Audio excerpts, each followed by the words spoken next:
స్వామికి, శ్రీ అన్నమాచార్య స్వామికి, శ్రీ త్యాగరాజ స్వామికి.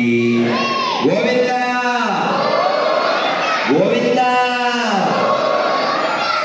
చూసారా, మీ అందరిలో నాయకులు ఉన్నారో లేదో నాకు తెలియదు, మంచి గాయకులు ఉన్నారు, ఎంత బాగా పాడేది.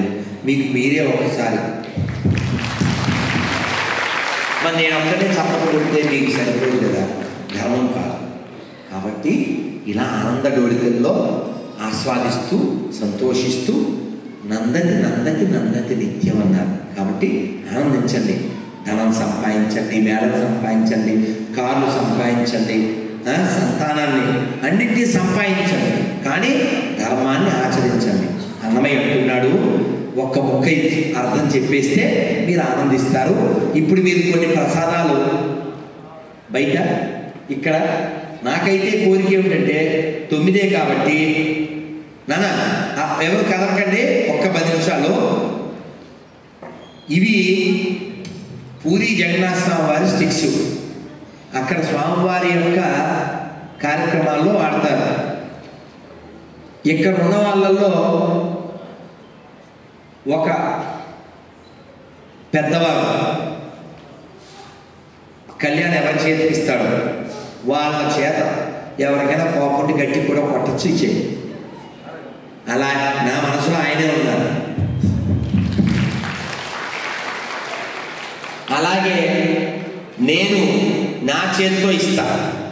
ఇది చాలా విలువైంది, శరీరం పడిపోయే లోపల పొందవలసినటువంటిది, మన నోట్లోకి వెళ్ళవలసింది. బొట్టు పెట్టుకోకండి, నోట్లో వేసుకోవాలి. బృందావనంలో కృష్ణుడి యొక్క రాస నృత్యం జరుగుతుంది, నాట్యం. ఆ నాట్యం జరిగే స్థలంలోంచి తీసుకొచ్చి పరమేశ్వరంతో తీసుకొచ్చి ఎండబెట్టి జల్లెడ పట్టి తీసుకొస్తారు. వ్రజధూళి ఏముంది ఇక్కడ, ఏం రాసింది? వ్రజధూళి. ఇది ఖచ్చితంగా మన గొంతు దాటాలి. అలాగే గంగా నీరు ఖచ్చితంగా గొంతు దాటాలి. భగవద్గీత ఒక్క శ్లోకమైనా మనకి రావాలి. 4వది పూరి ప్రసాదం. మీకు వ్రజధూళి వస్తుంది, పూరి యొక్క ఆశీర్వచనాలు వస్తాయి. అలాగే మీ అందరికీ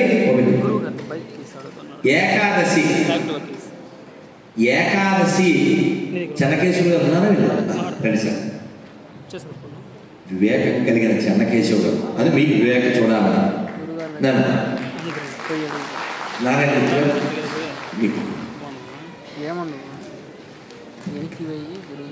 మా యాంకర్ మునిగారు, మునీందర్ గారు, రాఘవ గారు ఎక్కడున్నారు? రండి.